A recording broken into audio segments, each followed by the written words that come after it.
So then he says, خَلَقَ الْإِنسان. My final words to you guys, inshallah ta'ala. I know I said final before. This is final. خَلَقَ الْإِنسان.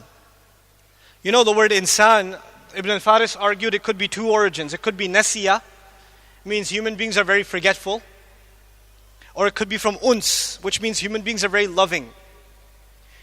Alligators are not very loving. Lions are not very loving. You know?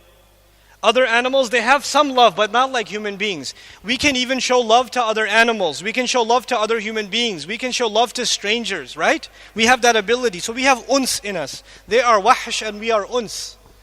So there's two meanings to the human being. One, that we are forgetful, and the second, that we have what? Love.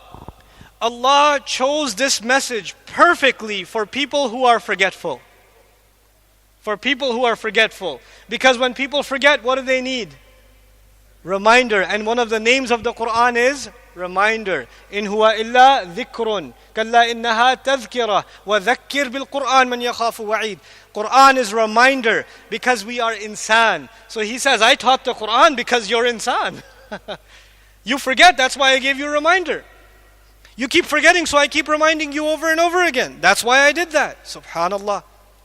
And the second is love. You don't just give love, you are looking for love. If you're looking for love and you have a hole in your heart that you need to fill, this word of Allah will fill it. This word of Allah will give you, you'll appreciate the love Allah has for you. The honor He's given us. How high His word is. وَكَلِمَةُ اللَّهِ هِيَ الْعُلْيَا, He says in Surah At-Tawbah. The word of Allah is the highest there is. There's nothing higher than the word of Allah. Al-Ulya, the superlative form is used. You know what that means? There's nothing higher than the word of Allah. And yet that word of Allah, anzalahu, He sent it down. Can you imagine? The highest thing was sent down. For who? For you and me. That's what you call a gift. I don't deserve that gift and you don't deserve that gift. That is an act of love of Allah. Who is going to accept that invitation from Allah? If Allah called Himself a teacher, who will refuse to be a student? You know? And if you start now, I don't care if you're 70 or 7, if you turn to Allah and say, Ya Allah, I want to learn your book. You called yourself a teacher and I want ar-Raḥmān to be my teacher, so I'm ready to be his student. Then it does not matter whether you know a little bit or you know a lot. Because you began with ar-Raḥmān, there will be barakah in your learning.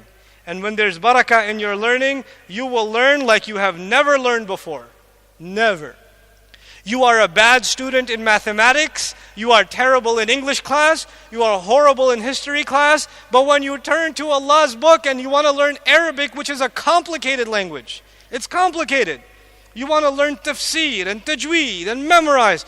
If your intentions are, I want Allah's love and mercy, then Allah will open doors in your brain you didn't know existed.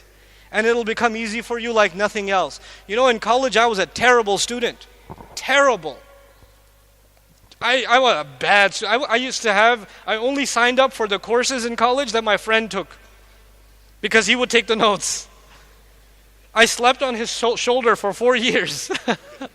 You know, I also have a lot of elbow marks on my arm because he tried to wake me up. I was a terrible student. But when I started learning Quran and Arabic, I did not have to review twice. I learned something once and it came in my head. It's not because I'm smart, because I know how dumb I am. I'm a witness to myself. Allah makes things easy. وَلَقَدْ يَسَّرْنَا الْقُرْآنَ لِلذِّكْرِ.